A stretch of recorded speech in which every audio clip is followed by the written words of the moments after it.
সবাইকে। তো আজকে আমরা চললাম একটা বিশেষ সৎসঙ্গ, আর সেই সৎসঙ্গটা আমাদের বাড়ির পাশে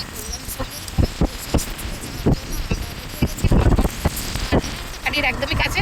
তো সৎসঙ্গ কি আছে সেটা তোমাদের সাথে শেয়ার করবো, তারপর পুরো আমাদের সাথে দেখা যাবে। তো সৎসঙ্গ প্রাঙ্গণে উপস্থিত হয়ে প্রথমে দূর থেকেই দেখাচ্ছিলাম যে যেখানে সৎসঙ্গের জন্য আয়োজন করা হয়েছে কত সুন্দর লাগছে। তারপরে ঠাকুরের কাছে এসেই ঠাকুর প্রণাম করে নিলাম। তারপরে সবাইকে একটু দেখাচ্ছিলাম কতজন মানুষ এসেছে। আর যেহেতু 10টা থেকে আমাদের সৎসঙ্গ শুরু হওয়ার কথা, তো অনেক মানুষ এসেছে, আর কিছু মানুষ আরও আসবে। তো তারপরে আমাদের সৎসঙ্গ শুরু হলো।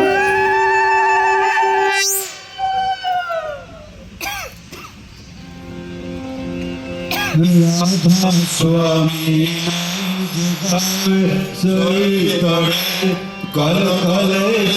কিন্তু ঠিক ঠিক আত্মপ্রচার করে। প্রকৃত সত্য প্রচারকই জগতের প্রকৃত মঙ্গলাকাঙ্ক্ষী।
চতুর্থ বছর পড়ল।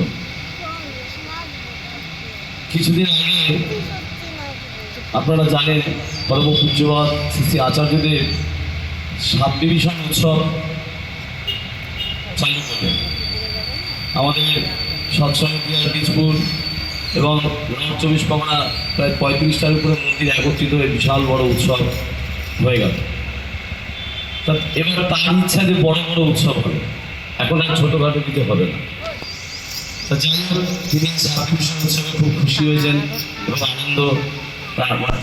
আগামী দিন এইবার যখন গেলাম, আমি মোটামুটি একটা ভাবনা চিন্তা করেই গেছিলাম যে এবার তিনি বলবেন যে এত বড় উৎসব হয়ে গেছে, এখন আর কিছু করতে হবে না, যেরকম চলছে এরকমভাবে ডিগ্রি আর চলবে। উদ্দেশ্য হচ্ছে আমার পূর্ববর্তী সদ্য দোতনদা তিনি বললেন পরম পূজ্যবাদ আচার্যদেবের ঐশী আশীর্বাদে আজকের এই মহতী সৎসঙ্গের আয়োজন। আপনারা সবাই এসছেন এবং যারা আসতে পারেননি সবাই চেষ্টা করছেন যে আসবেন, টাইম আছে।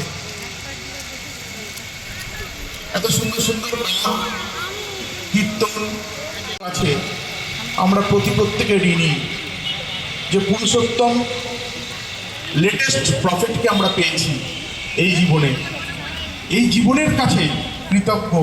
তথাপি এই জীবন দিয়ে কৃতজ্ঞতা জ্ঞাপন করি প্রিয় পরমকে। যদি শ্রেষ্ঠ আসন না দিতে পারি তাহলে কিন্তু আমার জীবনের সারমর্মই বোঝা হয়ে উঠবে না। শ্রী ঠাকুর দয়া করে আমাদের জীবনবাদের তত্ত্ব দিয়েছেন।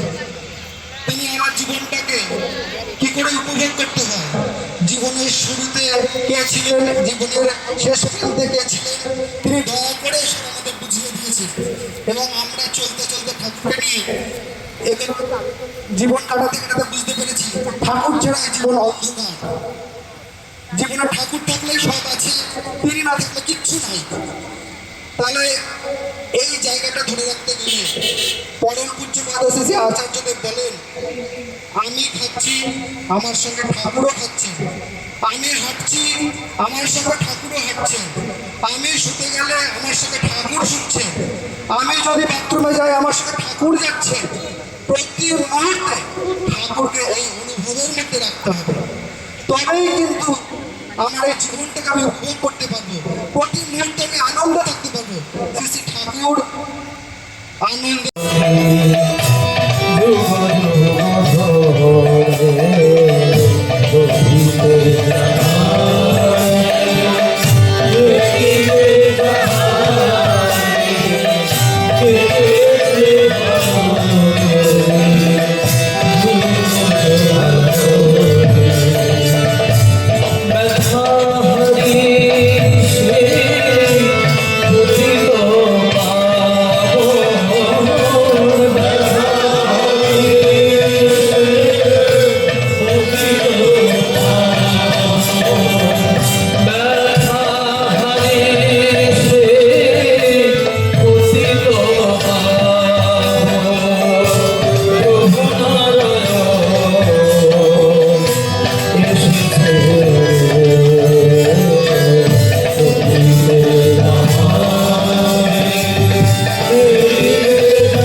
জগৎ জননী শ্রী শ্রী বড়মা কি পরম পূজ্যপাদ শ্রী শ্রী বরদা কি পরম পূজ্যপাদ শ্রী শ্রী বরদা কি পরম পূজ্যপাদ শ্রী শ্রী বরদা কি পরম পূজ্যপাদ শ্রী শ্রী আচার্য দেব কি পরম পূজ্যপাদ শ্রী শ্রী আচার্য দেব কি পরম পূজ্যপাদ শ্রী শ্রী আচার্য দেব কি সত সঙ্গ কি সত সঙ্গ কি সত সঙ্গ কি বন্দে পুরুষোত্তম বন্দে আর্য ভিত্তি বন্দে মাতৃভজন বন্দে অহং কীর্তি দৈবত বন্দে পুরুষোত্তম বন্দে পুরুষোত্তম বন্দে পুরুষোত্তম শরণ নমায় শ্রী শ্রী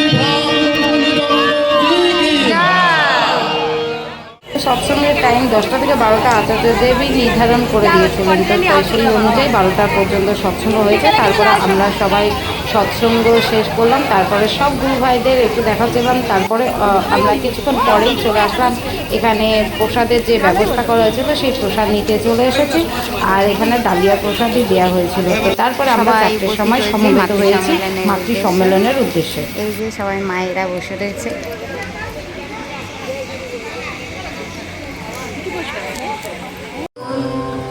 প্রভু দয়াল ছাড়ব না তোমায় ছেড়ে একটি ক্ষণ রইতে আমি পারব না। তোমার অভয় কমল চরণ প্রভু দয়াল ছাড়ব না তোমায় ছেড়ে ক্ষণ রইতে আমি পারব না।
এগুলো তাকে চিন্তা করা, মানে যখনই আমি তাকে চিন্তা করছি সেটাই আমার ধ্যান। কখনো বসে কখনো কর্মের মধ্যে দিয়ে কোনো না কোনোভাবে আমি চিন্তা, আপনি বসুন এরপরে গান হবে।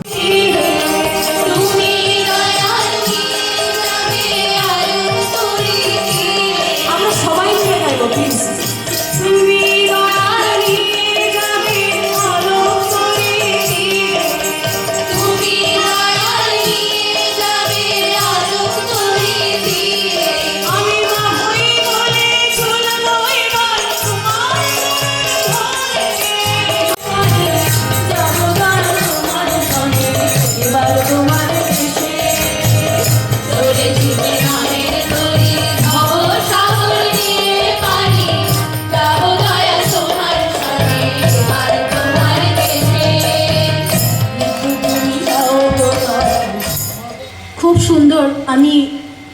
যখন ঢুকছিলাম তখন ওই এর আগের যে বোনটা আলোচনা করছিল, খুব সুন্দর লাগলো আলোচনা করে। অতটুকু মেয়ে এত সুন্দরভাবে বলল যে কিভাবে মানে ঠাকুরের জীবনে, ঠাকুর যেমন বলেছেন যে জীবনে বর্ধনার জন্য যে যজন যাজন ইষ্টভীতির কথা, এবং তারপরেই আমাদের শিপ্রামা যেটা বললেন যে প্রকৃত ইষ্ট